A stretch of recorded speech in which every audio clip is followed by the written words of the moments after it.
किसी नगर में दो साधु रहते थे। एक दिन दोनों ने बातचीत कर ये निर्णय लिया कि जीवन तो नाशवान है। अगर इस जीवन में भगवान का साक्षात्कार नहीं किया तो फिर क्या करेंगे। दोनों ने नगर छोड़ दिया और वन में चले गए। वहां जाकर दोनों ने एक दूसरे को नमस्कार किया और दो विपरीत दिशाओं में चले गए। अपनी अपनी दिशा में जाकर पीपल के पेड़ के नीचे बैठकर तपस्या करने लगे।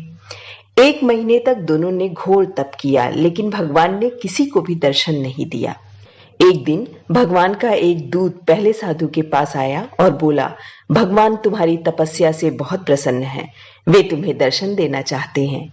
साधु खुश हो गया और बोला, महाराज मैं तो धन्य हुआ, लेकिन यह तो बताइए भगवान मुझे दर्शन कब देंगे।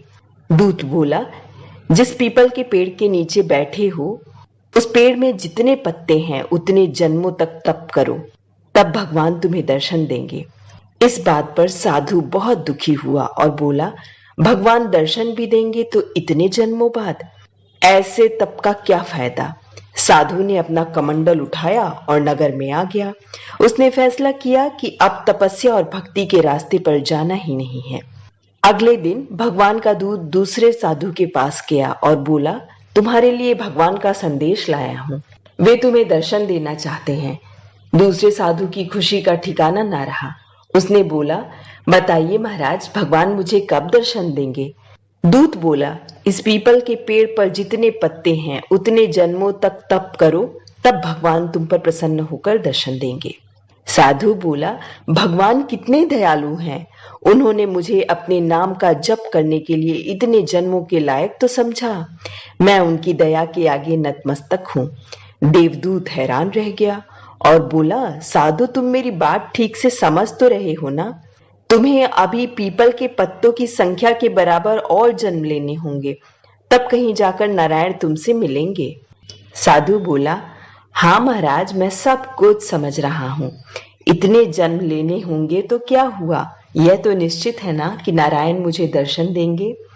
जब तपस्या में सफलता मिलनी तय है तो दुख किस बात का करूं। मैं तो उस पल को याद कर रहा हूं जब भगवान मुझसे मिलेंगे। उसी क्षण चमत्कार हुआ और भगवान ने उस साधु को दर्शन दिए। उसका जीवन सफल हो गया। इस कहानी का सबक यह है कि दूसरे साधु की तरह बनने की कोशिश कीजिए। तपस्या तो पहले साधु ने भी बराबर ही की थी, लेकिन लक्ष्य को लेकर उसका दृष्टिकोण उचित नहीं था। यदि हमें किसी कार्य में कभी मन के अनुकूल परिणाम ना आए तो मन में निराशा को स्थान कभी नहीं देना चाहिए। हो सकता है कि अगला क्षण आपके लिए सफलता का संदेश लेकर आए। याद रखिए, कई बार हार में भी जीत की संभावना छुपी होती है। अगर आप हमारे चैनल पे नए हैं तो हमारे चैनल को ज़्यादा से ज़्यादा लाइक करिए और सब्सक्राइब करके बेल आइकन दबाना ना भूलें।